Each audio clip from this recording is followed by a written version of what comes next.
From the creators who brought you RuPaul's Drag Race and $1 Million Listing, this is World of Wonder's Wow Report. Things that make us go wow. Hello, everyone, and welcome to this week's highly anticipated edition of the Wow Report. I'm your host, Fenton Bailey, co-founder of World of Wonder, joined by our Chief Creative Officer, Tom Campbell. Howdy. Howdy, howdy.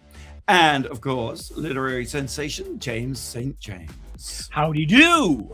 All right, so we're going to count down the top 10 things of the week that make us go wow, but stick around because we have a surprise number one. I can't say that. Oh, okay. Why not? Right. You can say it. Well, because aren't people waiting for the surprise reveal of number one?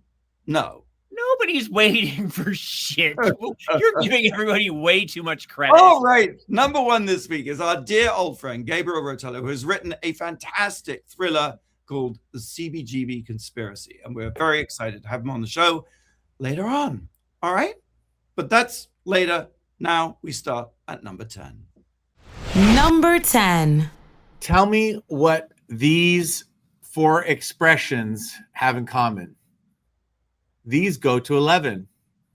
I'm your number one fan. You can't handle the truth, and I'll have what she's having. Oh, yeah. Gorgeous. All iconic lines, instantly identifiable from films directed by the incredible Rob Reiner. A Few Good Men, This is Spinal Tap, Misery, When Harry Met Sally, Princess Bride, The Sure Thing. It goes on and on. I know he's in everyone's mind and we're all reading stuff. I am trying to make this a tribute about his work and not to be sullied and distracted by the terrible tragedy. That being said, as I was talking to someone right before we went on the air, I'm reading everything. Like, it's just, it's so horrifying. I'm like, a big wimp. I don't like crime, like documentaries for the most part, with rare exception. And I try to push all the stuff around me. And is it even Shakespearean? Is it biblical? It's just, there's so many images that flash through one's mind, which I will not articulate, about the circumstances surrounding this that make it, it's just, I don't know, it physically affects me. And obviously I'm just a person out in the universe. So what is your guys' reactions or thoughts been, or have you read any wonderful tributes? Well, the thing is it was such a hard weekend. When you have the attack on Bondi Beach in Sydney, you have the Brown University shooting. And so I was stuck on my Twitter feed, my X feed and Instagram and social media, and just going back and forth with the news and, watching CNN. And then I took a nap. I went to bed, and when I woke up, my sister was calling to say that about Rob. And it was so overwhelming. Just this feeling of horror, this creeping feeling that everything isn't right in the world. And it was sort of the cherry on the very dark cherry on a very black Sunday, I guess.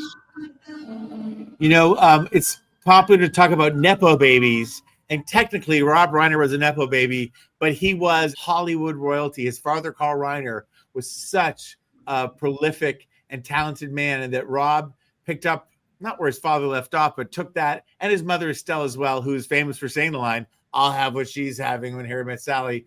But Rob's career is just the one that dreams are made of, and there's been one tribute after another. And Jerry Seinfeld says that in the first season of Seinfeld, it wasn't doing well, and it was Rob Reiner who kind of came to their defense and kept it on the air. He had that kind of influence and power, and people trusted in him.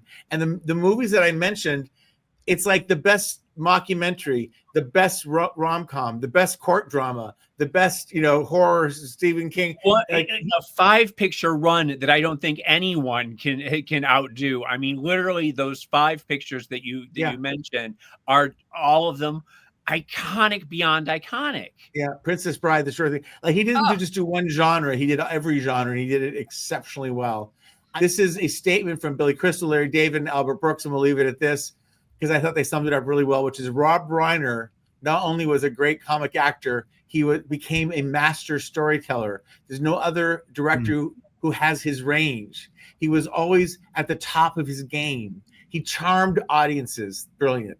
They trusted him. Also true. They lined up to see his films. His comedic touch was beyond compare. His love of getting the music or the dialogue just right, and his sharpening of the edge of a drama was simply elegant. For the actors, he loved them. For the writers, he made them better. His greatest gift was freedom.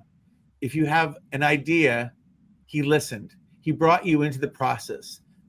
They always felt they were working as a team. To be in his hands as a filmmaker was a privilege. And there's a line from one of Rob's favorite films, It's a Wonderful Life. And it is, each man's life touches so many other lives. And when he isn't around, he leaves an awful hole, doesn't he? And you have no idea.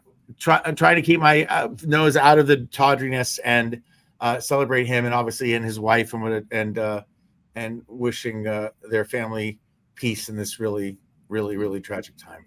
All right, well, let's move on to number 9. Number 9.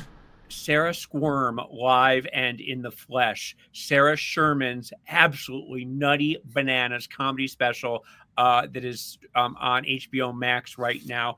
And when I tell you, it is one of the most incredible pieces of film that you are going to watch all decade long.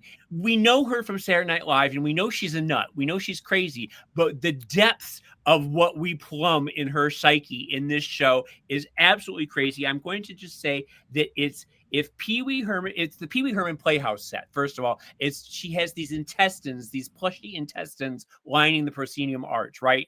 And it's described as Sarah unleashes a festering hour of bodily fluids, open wound confessionals, and jokes that will leave a scar on your soul. And it's true. It's as if, this is me saying this, it's as if John Waters did Willy Wonka starring Eraserhead with some Rocky Horror and Little Shop of Horrors thrown in. I saw influences of The Substance, Barbarella, Karen Finley, Judy Tenuta, and I'm just going to say it, Un Chien Angelo and L'Age d'Or, Kurt Weill, and Samuel Beckett's Not I. It is so disturbing. It starts off typically with jokes and jokes and jokes, and she's just sort of crazy and antic, sort of very Pee Wee Herman-esque. And it gets progressively weirder and darker and more twisted, so that by the end, she does this 20-minute video thing where the video is coming out of the proscenium. And it's like Charlie and the Chocolate Factory when he's in the tunnel and he's doing that sing-songy thing that scares the children and the lights are flashing and it's like an acid trip. You know what I'm talking about, Tom, right? Yes. You know the scene. That is the last 20 minutes where she is doing this sort of stream of consciousness poem with the lights going, and it's inside of her intestines because she had colonoscopy, and so she's showing the traveling of the huge, and so she's inside her colon as she's doing this weird sing-songy thing, and the lights are going, and it's terrifying. When I tell you that you need to watch it from beginning to end, not looking on your phone, Fenton, just give your attention to it, and when I tell you, it will pay off. It literally, I've had nightmares every night since then, but in the best possible way. It spurred creativity in me that I didn't even know was there. I was able to work with her briefly on a show that has yet to be announced or air, and she was quite special to meet. And she came to this taping dressed in a fabulous outfit. And one of the accessories was a look-alike identical doll attached to her lapel. She is a nut, and like I said, like we've only scratched the surface on Saturday Night Live. You know, I didn't realize there was such depth to her. That was just it's pretty astounding. That's exciting. I have to see it. What's the name of it again? It's called Sarah Sqirm, Live and in the Flesh. And where can we see it? It's on HBO Max. It's on HBO Max. All right. Okay. Awesome. All right, guys. Number 8. Number 8. I just saw the Vanity Fair article. You read it? I have not read it. I've actually just feasted on the pictures of the characters. And I just think this is one of the most incredible works of genius, because these pictures are horrendous. They are grotesque. They are, what is the name of that? Sylvia Placi? Like, what is the name of that photographer who always... Sylvia Plath is who you're thinking of. Sylvia Plath, who would take the incredible... Yes. So what we've got in this issue is a 2-part article of many, many conversations with Susie Wiles, who is sort of like the sort of admin person in the White House, who sort of is the sort of herder of all the kittens. But then you've got this portfolio by the photographer Christopher Anderson, and you have this amazing short essay by the new editor, Mark Guiducci. I mean, it's just an amazing thing at this moment when the media seems to be bending the knee to this regime. It's just amazing that they've had the temerity to do this, because quite apart from whatever she says in the interview, all of which is pretty stunning in itself, these photographs are so incredible. And there's a little backstory, because he explains that he went to the White House, the editor of Vanity Fair, with the team, and they weren't allowed to photograph. Off limits was the Presidential Walk of Fame and the Rose Garden, because they were told those are very special places to the president. They're his spaces. And you can just imagine being told, sorry, you can't photo. I mean, that is not true. Obviously, it's the people's house. But that aside, they're just, okay, we'll shoot these fuckers up against a wall. And it is the light switches, it is the thermostats, it is the ugly lamps, it is the carpet tiles, it is the dodgy skirting board that's sort of been half fixed and there's a wire running along. And all of these people seem to have been caught in their worst moment of like, when you just would not want to be photographed. There's a picture of Marco Rubio leaning forward. I can't tell if he's looking at a lamp or contemplating the life in hell he is sure that is going to await him. There's a brilliant tweet by Rachel Richards Fine Art. She says, Vanity Fair's photo editing choices are what I would do as a photographer if I hated my client with the fury of 1,000 suns. Carolyn Levitt seems to have gotten off the worst, though. Bless her heart. Why on earth the three things? Why did she get her lip injections the day before, and then instead of covering it with lipstick, why did she put clear gloss on it? It makes no sense. Like, she wanted this. It's all in red, and because she really thinks she's posing for some sort of Hollywood moment or something. Yes. And what he says, though, what Mark, the editor, says about her office, the decor, an American flag throw blanket, seasonal pumpkin pillows, invoked a certain live, laugh, lie hominess.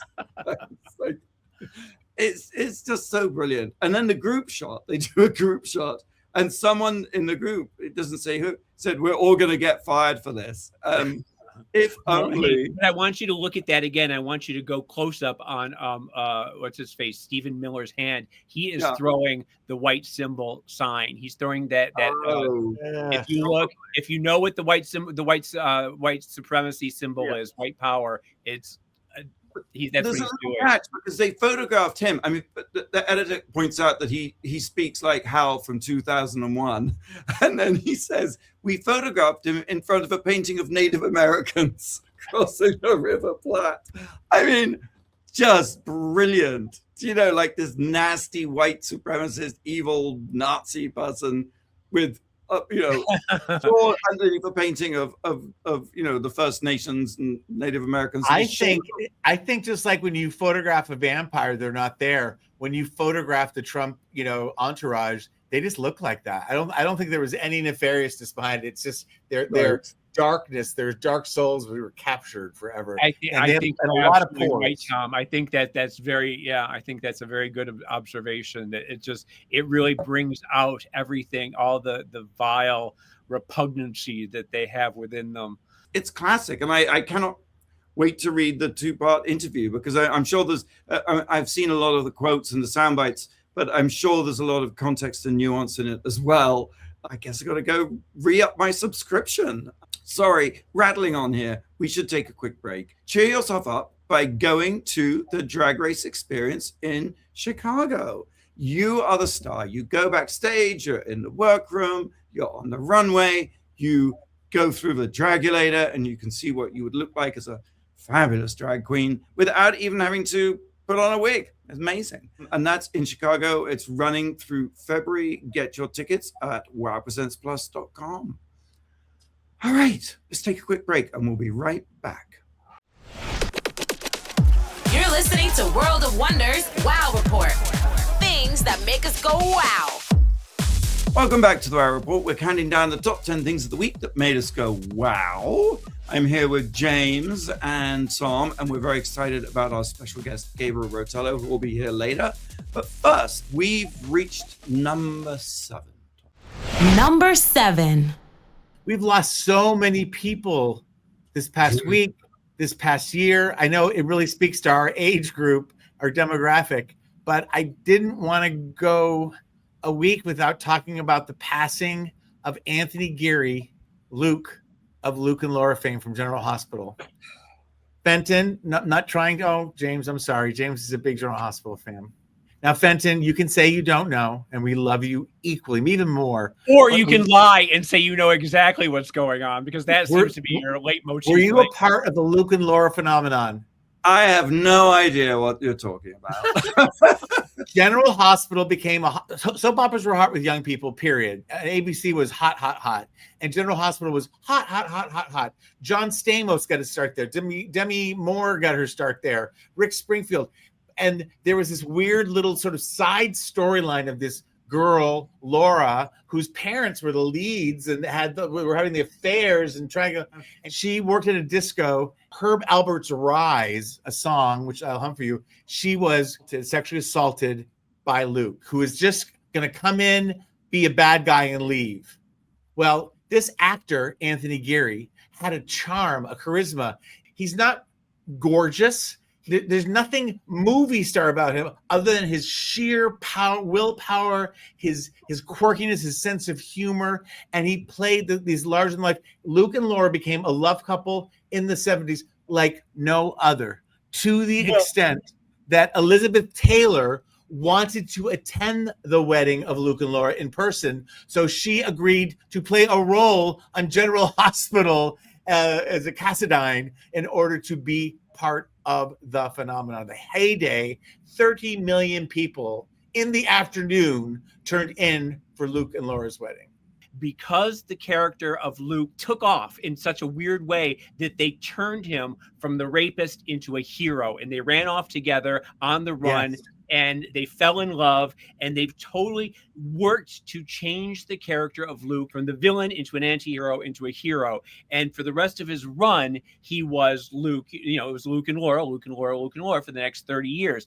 But the character of Anthony Geary always hated that. It's kind of an old, out-of-date trope that the bad boy gets reformed into the good guy. Right. But it wasn't until the Me Too movement of 2010 where the show finally addressed the fact that he was a villain again, and that's how he left the show. Because he never liked the character of Luke. He never believed that he should have been a hero, and yet they made him into a hero. It's fascinating. So then he went off to live in Amsterdam with his husband and spent the last 10 years of his life being very happy out of the public eye. The Anthony Geary became an actor, was not at the height of his fame. People in the late 70s were not out, but he was a beautiful gay man who literally captivated America for, millions and millions of people fell in love with him. He sort of escaped his fame and went and lived a life in Amsterdam. And I just want to, James, this is for you, and I'm not sure, but this year, from the cast of General Hospital alone, we have lost. Luke I know you're. Yeah, I hope you get them all because they've lost. Robert Scorpio, Tristan Rogers, Monica Quartermain, Leslie Charleston, who we talked about, but also huge stars at the time: Leslie Weber, played by Denise Alexander, and Rick Weber, who was had an affair with Monica, was married to Denise, who's Laura's mother. Chris Robinson, who's also famous for "I'm not a doctor, but I play one on television." Oh. Now you got me. Yeah, I got you. It's very sad because Laura is still on the show. Laura is in her 60s now, and she is the leads all the storylines. She is the mayor of Port Charles now. She's the matriarch. She is the matriarch of the show, yes. And if you get a chance, just YouTube the wedding of Luke and Laura with Elizabeth Taylor there, and it's just nobody has ever looked more 80s than Laura in that wedding dress. That big She looks like a cake topper. She looks like a toilet paper roll topper. Number 6, James. Number 6. 2 trailers got my attention this week. I want to talk about them both. The first is Melania. I don't know if you've watched this. Jeff Bezos' ass-kissing love letter to the First Lady, directed by Brett Ratner, coming to a theater near you in January. I can't imagine anyone is going to the theater. It's a theatrical release? It's a theatrical release. It's not streaming. They are going for broke on this one. Brett Ratner. And when I tell you that the trailer looks like an episode of Succession, okay? Ah! It's the music from Succession. It looks like a Dynasty episode. You see Melania doing her nails, you see the shoes, you see the putting on of the hat, and the music keeps building and building and building as she's walking powerfully down the hall, and you hear Donald on the phone talking to her. It is beautifully done. If it was anybody else but our own. No, it's not. It's empty. It looks like there were 3 pieces of footage that fell on the floor and they had to edit them together. It's 21 days to become First Lady. So it's 21 days of shooting, which means they got 2 days of shooting. And in the trailer, you see the same outfit like 4 times. Not a good sign for a fashionista First Lady. I'm sorry. I have a very high standard for my fashion First Ladies. I would also say that what is supposed to be the climax of the trailer, the denouement, is Trump calling, and he's like, "Did you watch it?" And she's like, "Congratulations, Mr. President." And then he says, "Did you watch it?" And then she says, "I did not. I will watch it later on the news." That is your climactic line. That is. Well, they had to get Trump in there somehow. They had to get his voice. So that's. But it all seems looped. They even have her like turning to the camera at the beginning. She's walking into the inauguration, and they've already pre-scripted her saying, "Here we go again." But I really feel like it's been looped or put through an echo chamber or something.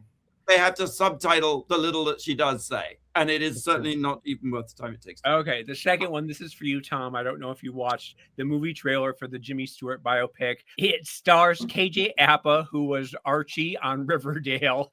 Okay. Which is all you need to know about the show right there. And he's got that.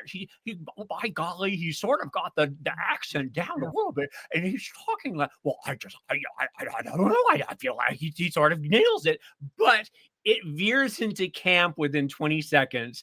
And I don't know that kids today can understand that Pennsylvania accent that he had, where I don't know that anyone is going to accept it. He doesn't look a thing like Jimmy Stewart. And the fact of the matter is Jimmy Stewart, as beloved as he was by people of a certain age, his life wasn't interesting enough to warrant a biopic. I mean, basically, he was a movie star, and then he went to World War II, and then he came back and was a movie star again, and there's nothing else. And he was happily married. Story, as Fenton says, where is the story? He was happily married. He lived next to Lucille Ball, across the street from Charles. So he's happily married. Okay, let's do 2 hours on being happily married. What is it? There is nothing there. Talk about your nothing burgers. I don't know the wisdom. Is that going to be a theatrical release as well? Yes, and this is the other funny thing about it is it's theatrical release, but it's not until November 2026. Now, why you put your trailer out 11 months before? Is that a good sign that is fabulous, or is it a sign of desperation? Flood the zone. Let everybody know everything all the time. That's the age we're living in, I think, in terms of marketing. So I wonder if Jimmy Stewart dies at the beginning, or he thinks he's dead, and then he gets to relive his life and decide. Well, golly, we'll have to watch it. We'll have to watch this movie because golly gee, I just don't know. Harvey. Well, your imitation, James, is really good. I've been working on it all morning. Stewart in a movie. All right, moving into number 5. Number 5. I have to thank Blake for this title. Forgive me, Father, for I have wind. This is a story about the farting pastor. Doom scrolling on Instagram, which I do every day for vast amounts of time, and this story pops up, and it keeps on popping up. And I recognize at this point, one is just troll bait for either to be put into a state of rage or to just be taken for a ride. And I just find more and more extraordinary stories. But this one, for some reason, just got me. So I looked up online Who?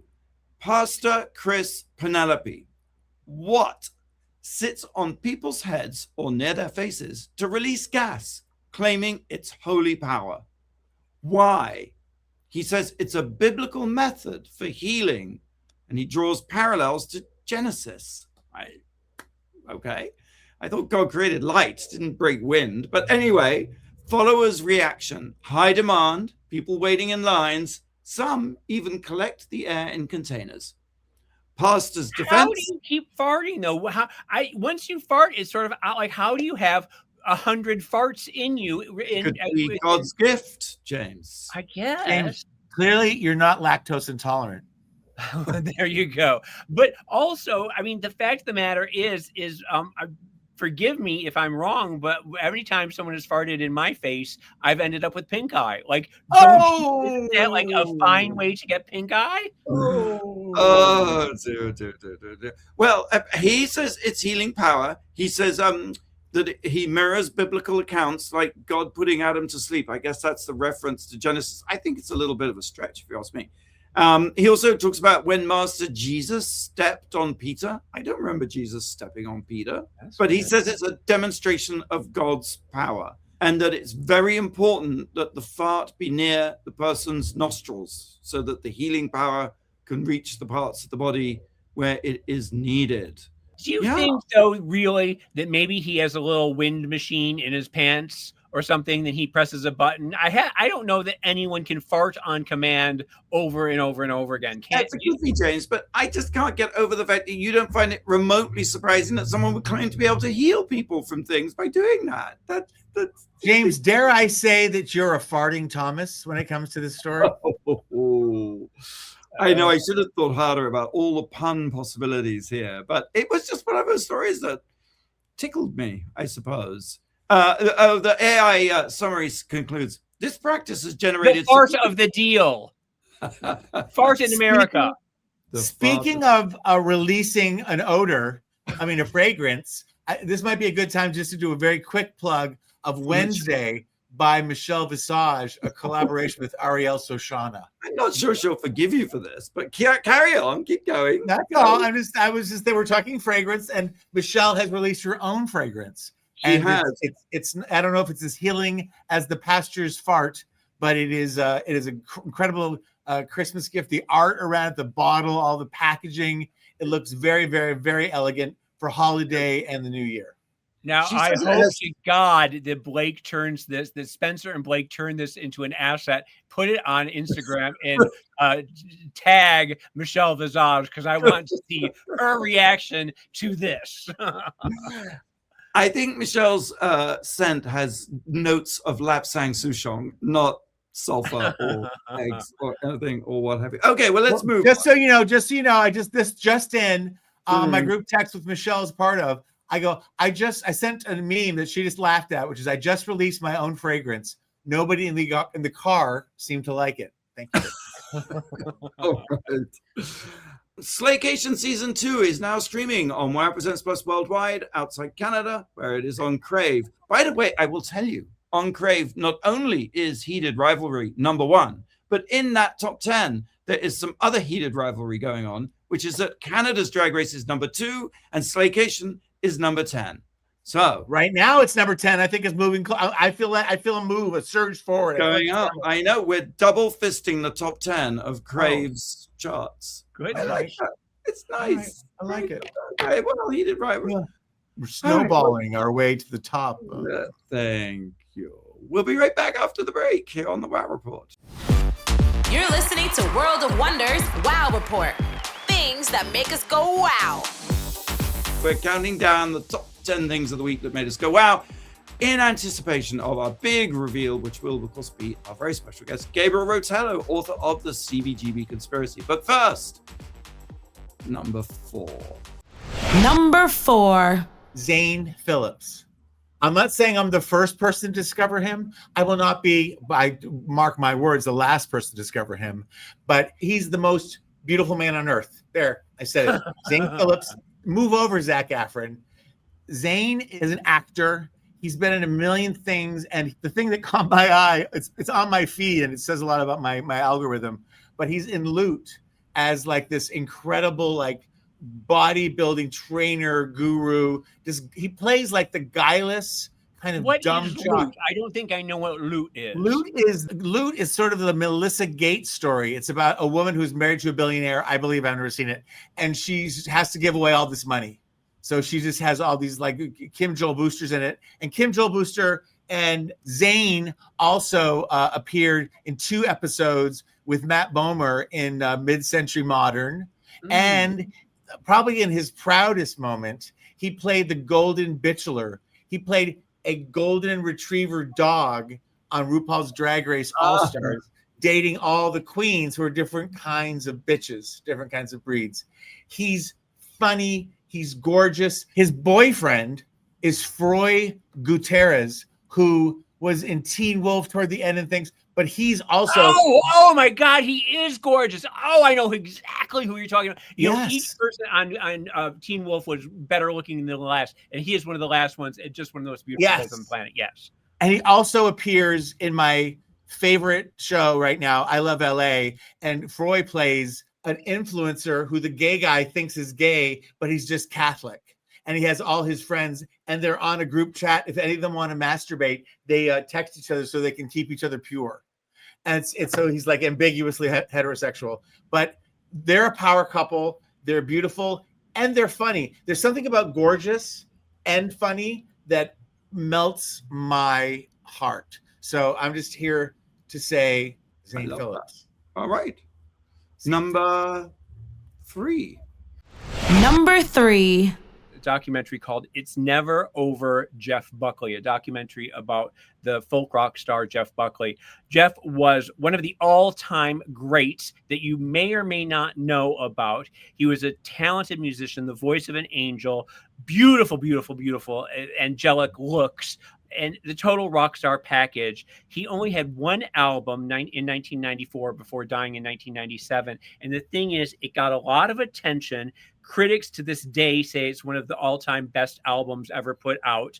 His version of the Hallelujah chorus is the one to beat. It's one of the best songs ever. But 1994, if you remember, was the year of grunge, the year of grunge is still in full force. Gangster rap is still in full force. It's all about rock and being gritty and everything like that. And he was doing folk rock, and the audiences just weren't there. So he didn't ever manage to reach the pinnacle of what he could have reached.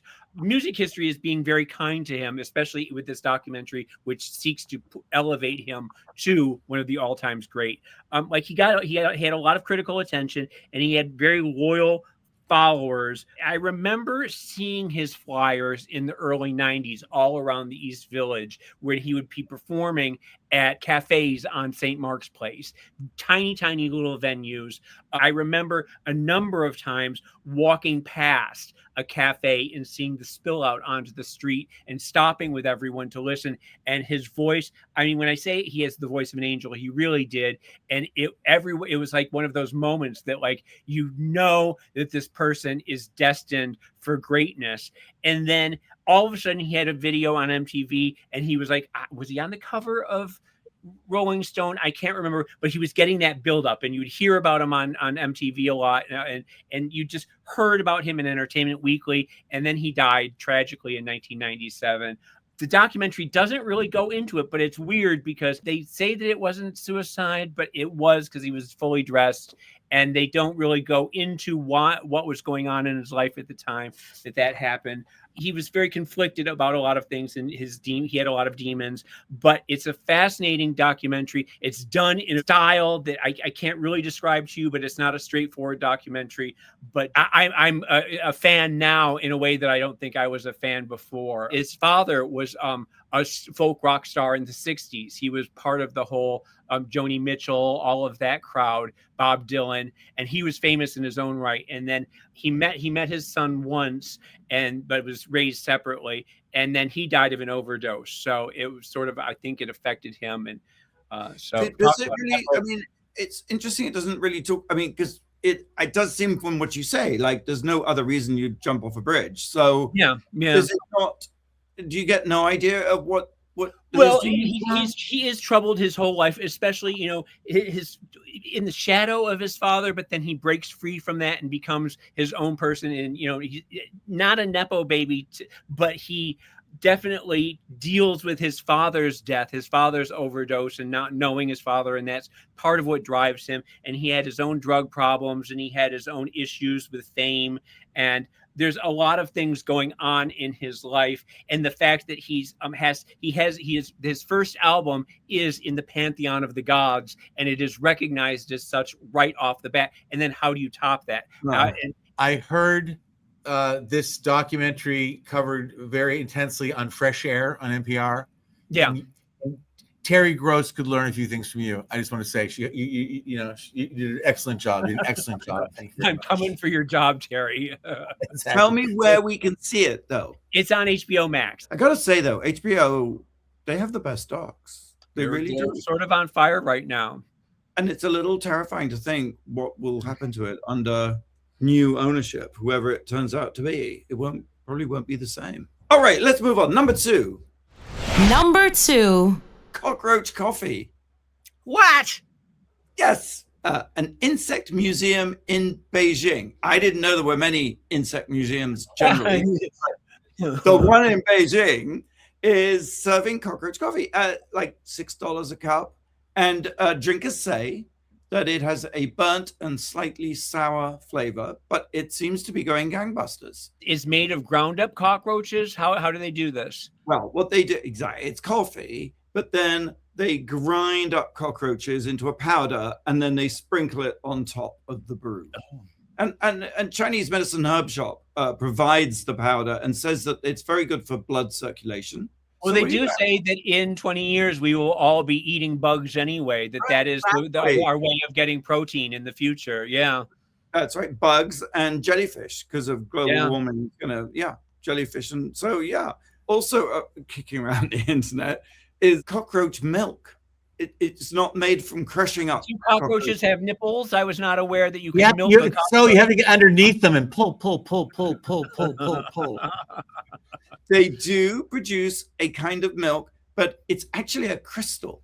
You recover the milk in crystalline form from the roach. You have to, unfortunately, it's not good for the roaches. The roaches die in the other story and in this story. But you snip it open and remove the crystals, but you can only do about 6 per day. So the problem really with cockroach milk is the scaling of the business, because Americans, for example, drink 45 billion cups of coffee, and so that's a lot of roaches to use milk as your creamer.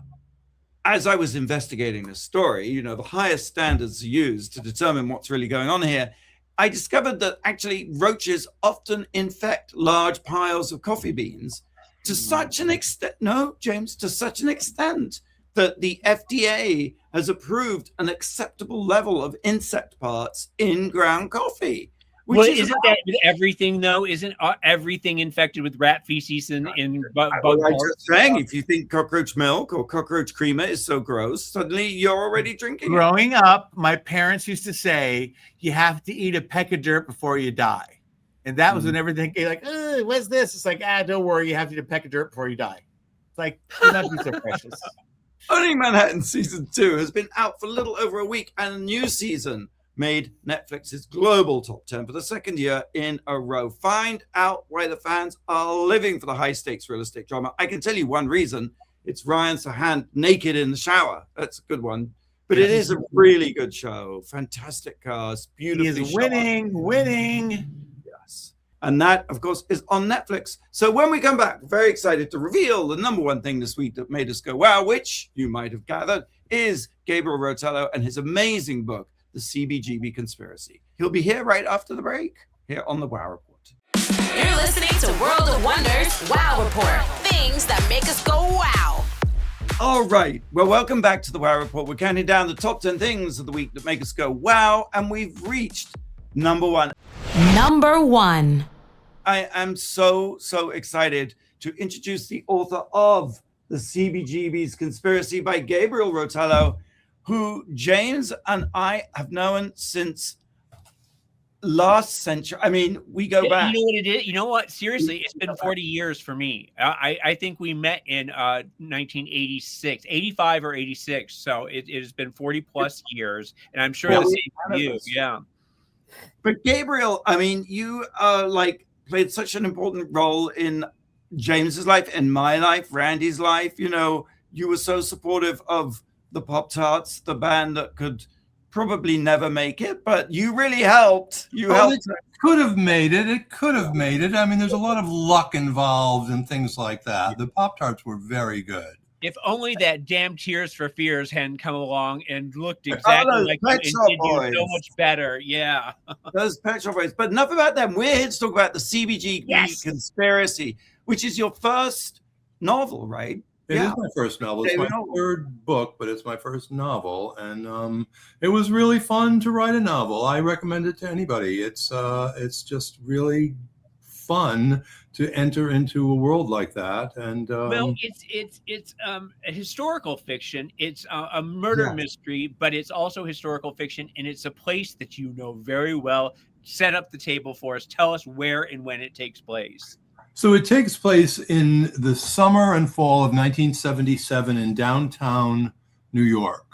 That was the year of the Son of Sam rampage, the serial killer. It was the year of the blackout, the great blackout of 1977, in which New York City just erupted in flames when the lights went out on a very hot July night, and people just rampaged out into the street and began looting and burning, and it was really crazy. It's also the year, most people probably don't know about this, but the year of the Everard bathhouse fire, which was a gay bathhouse in New York that burned in 1977 with a lot of people in it. A lot of people died in that. And it was also the peak of creativity of the downtown scene. It was the CBGBs, Max's Kansas City, Patti Smith, Blondie, Talking Heads, Ramones. Things were just going crazy. Jean-Michel Basquiat had arrived and was already doing his Samo graffiti tagging all over town. And just everything was going on. Things that are impossible to happen now, unfortunately, in New York, or at least in Manhattan, because it's just so expensive to live there. But in 1977, you could get an apartment in downtown Manhattan for $120 a month. And so the place was filled with young people flocking into the city to be artists, poets, musicians, whatever you want. And in the story, a young man, a young poet, 21 years old, is found dead in his East Village tenement apartment with a heroin needle in his arm. The overworked cops, because another thing, there was massive crime in those days, like more than 2,000 murders a year. The overworked cops finding there with a heroin needle in his arm, they just assume that it's an accidental overdose.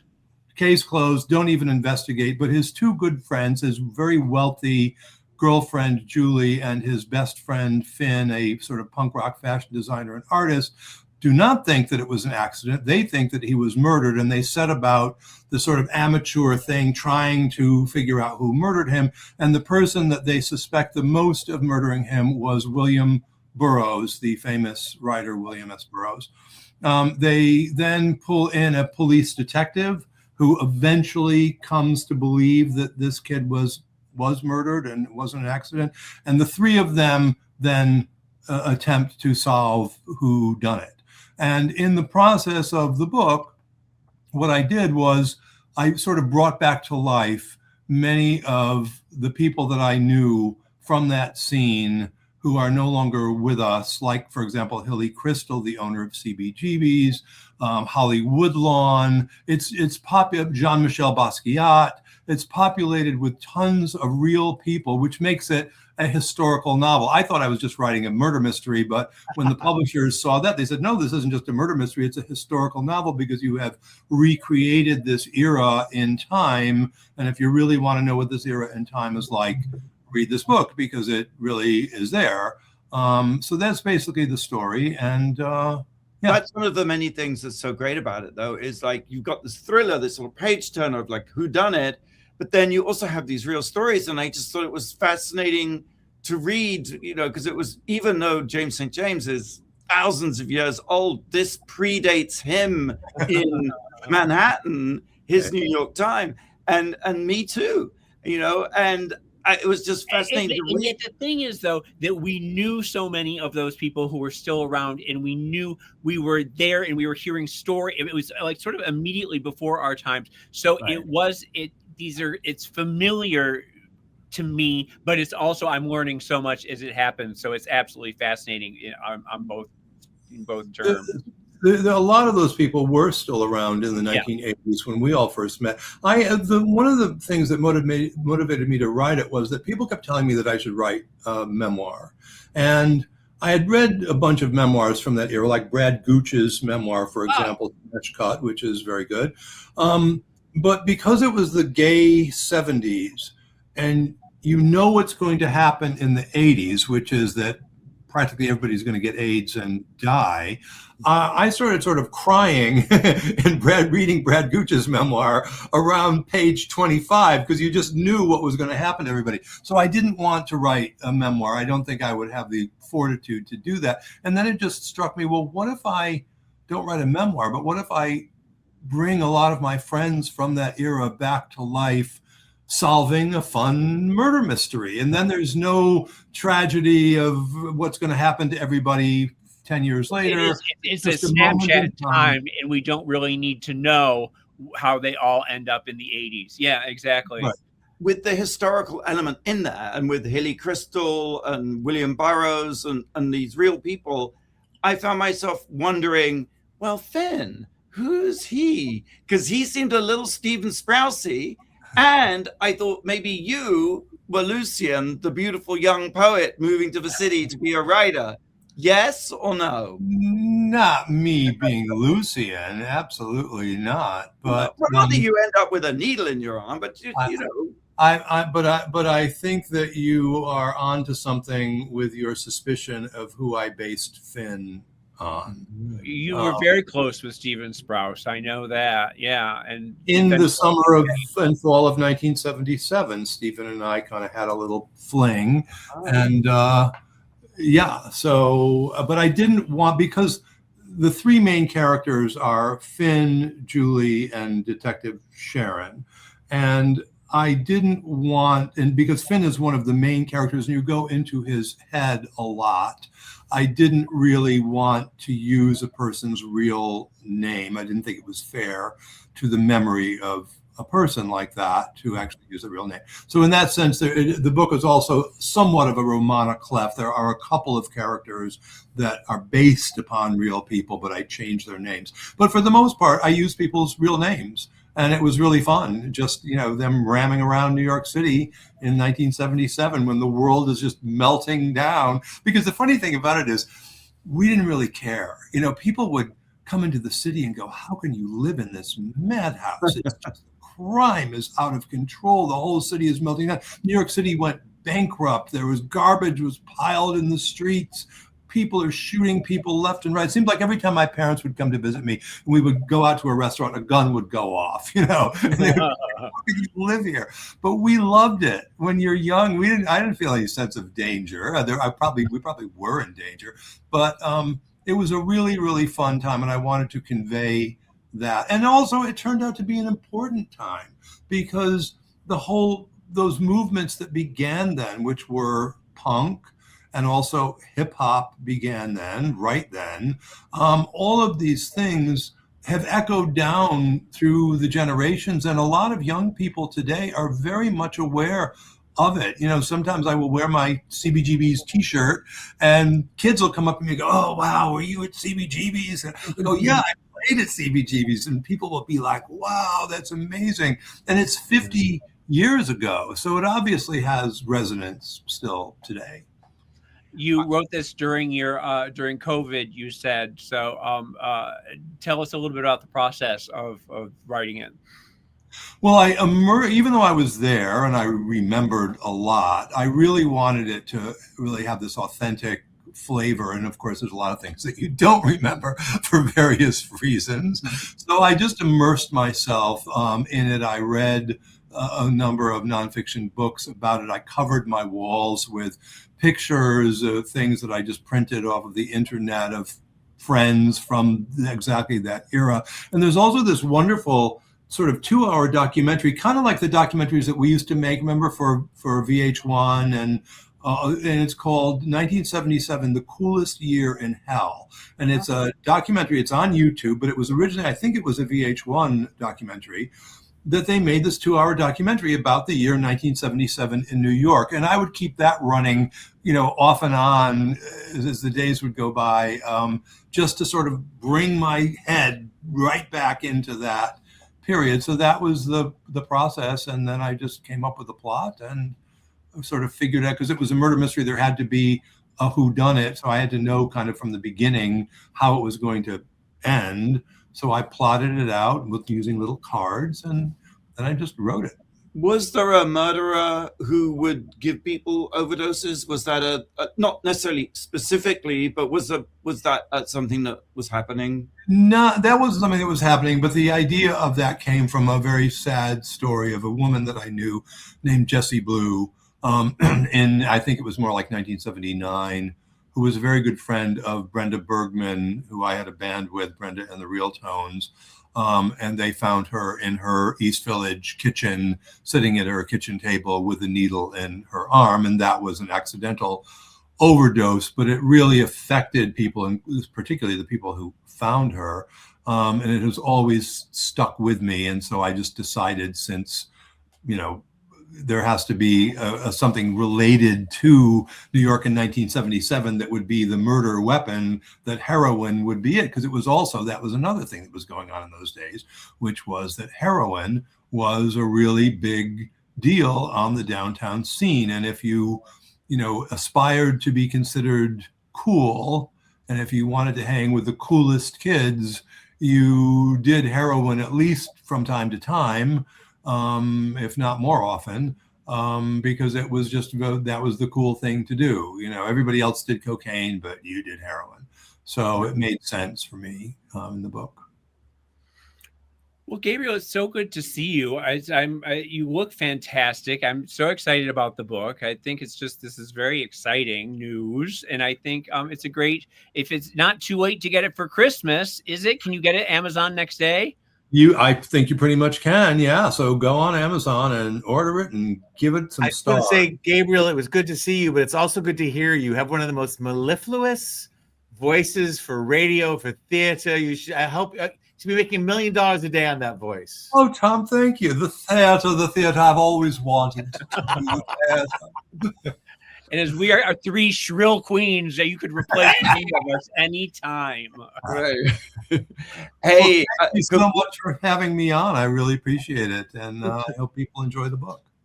We probably got this bit out, but I just have to ask you, have you seen Peter Hujar's Day? Is it Peter Hujar's Day, the movie? Not yet, no. Oh, it's so interesting. Really?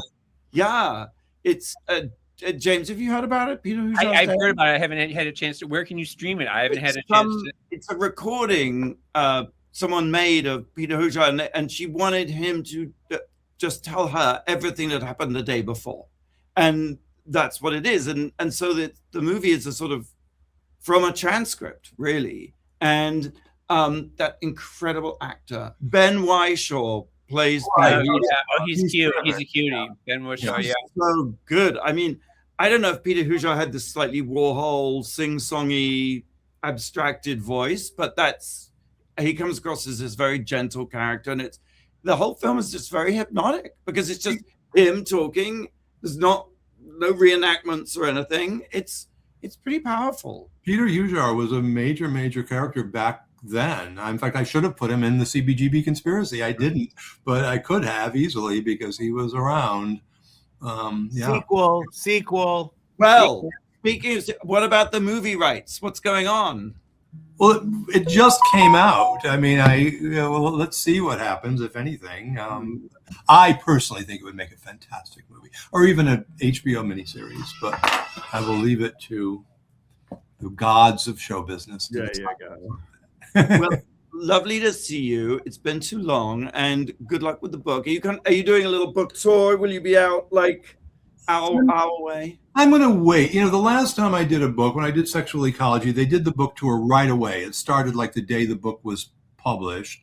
And if I had waited a few months for people to have read it and digested it, it would have been a lot more people would have come. So I'm just going to wait a month or two and just see how it's doing, and then I will go out and promote it. Well, the next time I'm in Danbury, I will be sure to look you up. I'm very Come on over. I got extra bedrooms. It's fabulous over here. well. I'll do You'll a be tour there. because I'll go from you to Tom in New Hampshire, and then I'll go to Italy and just stay with Fenton. Yeah, I'm learning Italian, Gabriel. you are. He's moving to You're moving Italy. to He's Italy? leaving us. He's abandoning us. Well, we're all not really, because we're all going to come and visit and stay. So That will be lovely. No, I'm just choosing my favorite fascist regimes. You know, like exactly right. That's fabulous, Fenton. Love that. we'll love you and miss you. We have to see you soon. Come back. Actually, we should have you on, and we should do Night Fever, James. Yeah, definitely. I think. Yeah, we'll talk. I'll be talking to you, Gabriel. Is your phone We number? need a whole hour. Yeah, with you. yeah. All right. Well, that's all we got time for this week. Go out and buy The CBGB Conspiracy by Gabriel Rotello. It is unbelievably brilliant. And same time, same place next week. Until then, go out and do something that makes the world go wow.